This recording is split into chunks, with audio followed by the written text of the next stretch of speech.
سڵاوتان لێبێ و کاتتان باش. ئێرە شاری کاردیفە.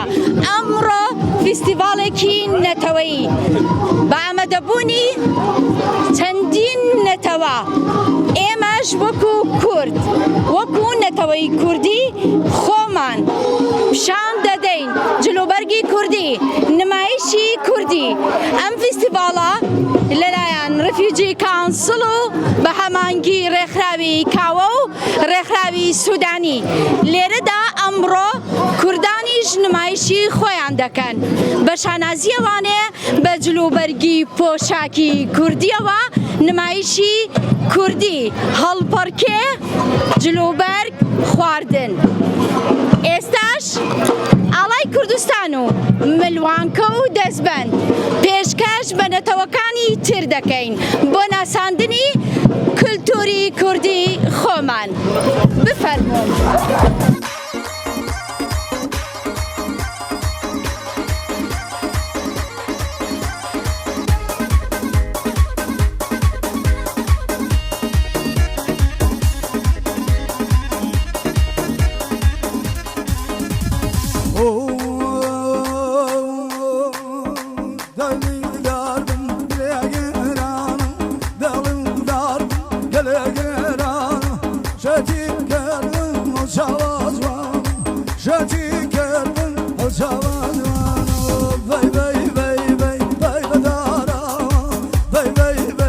ئەمڕۆ بەشدار بوون لەم فیستیڤاڵە بۆ ئەوەی کەلتوری کوردی خۆمان بە جیهان بناسێنین.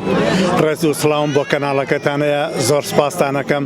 هیوادارم سەرکەوت و مۆفەق بن ئینشەڵڵا. زۆر سپاس.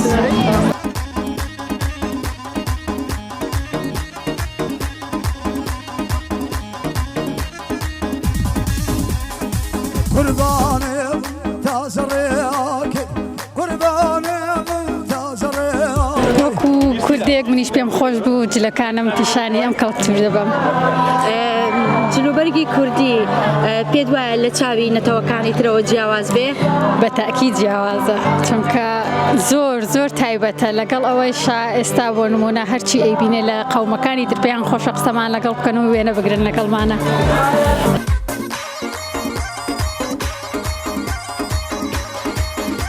ئەوەی ڕاستی بێ من لە لاپەڕەی ڕێکخراوی کاواگادار بووم کە فستیڤاڵێکی ئاوا لێرە جێبەجێ بێت.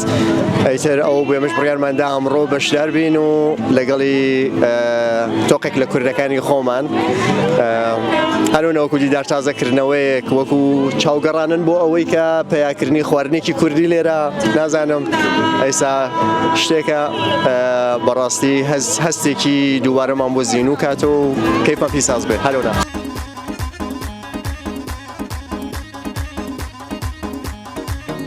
ئێمە وەکو دانیشتوانی کوردانی دانیشتوانی کاردیف لێرە لەم ئاهەنگانەیە بەشدارین.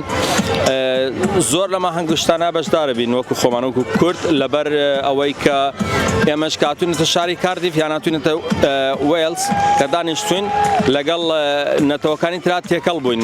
ئێمە وا هەستەکەین بەریتانیا وەکو چەترێک وایە هەموو نەتەوەکان لە ژێریا کۆبوونەتەوە و ئێمە حەزەکەین ئێمەش بەشدار بین لەمە هەنگانەیە و کورد بناسێنین بە نەتەوەکانی تر و ئێمە لە هەموو ئاهەنگێکە لە هەموو کاتێکە کە بەشدارە بین بە جلوبەرگی خۆمانەوە بە هەڵپەرکەی کوردیەوە بەشداری ئەم شتاناکەین کە کورد زیاتر بناسێنین بە نەتەوەکانی تر کە چۆن نەتەوەکان زۆر ناسراون و زۆر جار کە تەماشاکەی نەتەوەکان مەجلی خوانەوە ئەگەڕێن بە سەجادەکانە بەڵام کوردێک لە ڕووی نایە ئەو شتانە بکە. ئێمە حەزەکەین هەموو نەتەوەکان ئێمە بناسن وەکو کورد بەشدار بین. ئەو ڕێچکەیە بشکێنین بۆ خەڵکانی.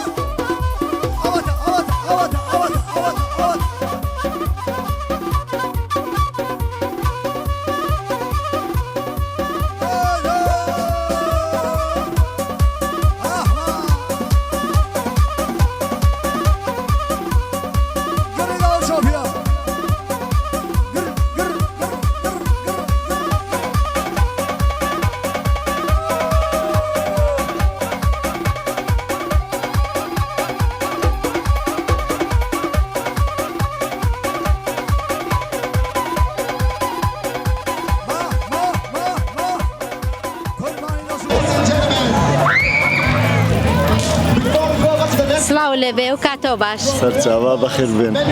چۆن ئەمڕۆ بەشداریتان کردووە؟ والله ئەمژی وەکی هەر نەتەوەیەکی مەبیە چرکت کوردی نیشا خەڵکی بدەین و خەڵک ببینتن ئەمژی نەتەوەیەکی کوردن مەبیە خەڵکیش بزاند و کورد چاوانە و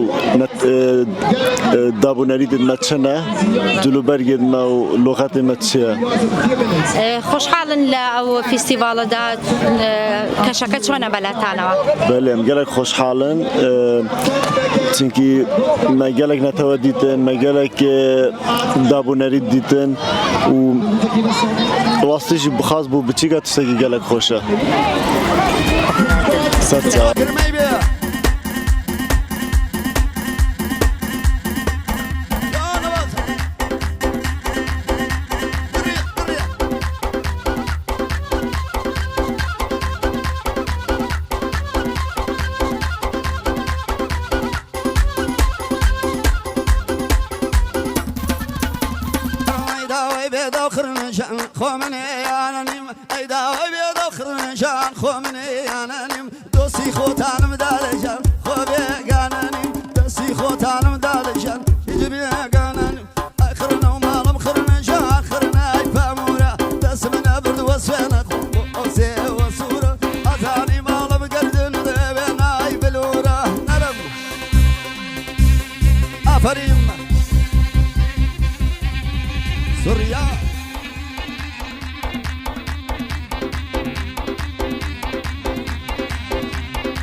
ما شاء الله درجة جوبي بالشان زواجا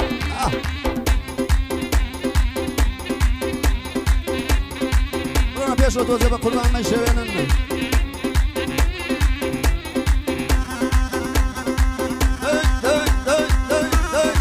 سوريا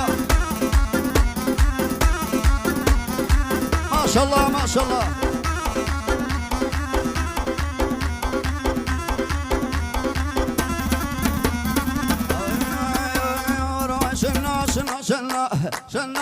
شنو عمرو شابي من شنو أواسر تشيبو تونا بدلا كايمنا أواسر تشيبو تونا بدلا كايمنا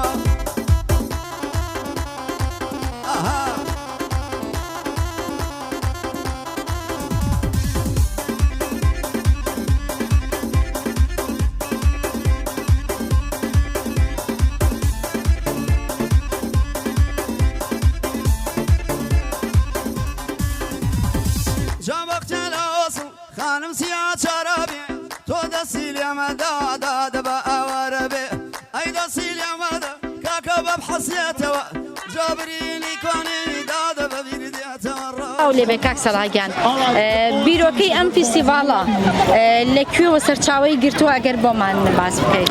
سارەخانە ئەم طبعاً فیستیڤاڵە هەموو ساڵێک دەکرێت و ڕێکخەرەکەی نۆ فیت ستیت بە معنای ئەوەیە هیچ قەوارێک هیچ دەوڵەتێک پرفێکت نییە لەبەر ئەوە ئەمە ڕنگدانەوەیشی هەموو کۆمەڵەکان هەموو نەتەوەکانە لێرە وەکو ئەمڕۆ بینیتان بەڕاستی ئێمە ژۆکو کورد کە لێرە بەشدارین و ڕێژێکی زۆر لە کەسانی وەکو ئێمە لەم ناوچێ دانیشتەجین بۆی زۆر خۆشحاڵە بین کە ئێمە بەردەوام بین ساڵانە بەشدار بین وەکو خۆتان بینیتانم ساڵ بە ئاڵای کوردستان و بە پۆشاکی کوردیەوە و لە هەمان کاتا بە میوزیکی کوردی و سعات دووبارە دەست پێەکەینەوە با بڵێن وەکو بەشێکی تری ئاهەنگەکە هەتا ئێوارە بەردەوامە بێت تا ڕادەیەک ئەمە نوێنەرایەتی هەموو ئەو چین و نەتەوانی کە لێرە نیشتەجێن بەبێ هیچ جیاوازیەک جوانی ئەم وڵاتە لێرە ئەوەیە بەڕاستی هەموو ڕەنگەکان قبول ئەکرێت ئیتر گوێ بۆ نایە ئایا لە تۆ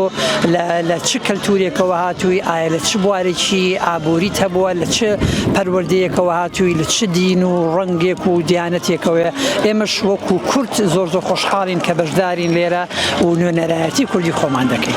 دەست خۆش بێت زۆر سپاس. کەواتە لێرە دەڵێن خوایە وەتەن ئاواکەی چەند دڵگیر و شیرینە ئێرەش بەشێکە لە وەتەنی ئێمە وەکو کورد لێرە کللتوری خۆمان پیشاندا ئەمڕۆ فیستیڤالەکە بەردەوامی هەیە و هەموو نەتەوەکان بەشداریان کردووە پۆشاکی کوردی ئێمە سەرنجی هەموو ئامادەبوانی ڕاکێشاوە بەڕاستی زۆر دڵخۆشین دووبارە خوایەوەتەن ئاواکەی چەند دڵگیر و شیرینە شانازی دەکەین بە کوردبوونی خۆمانەوە سارا حاجی کەناڵی بیکەیفۆ کاردیف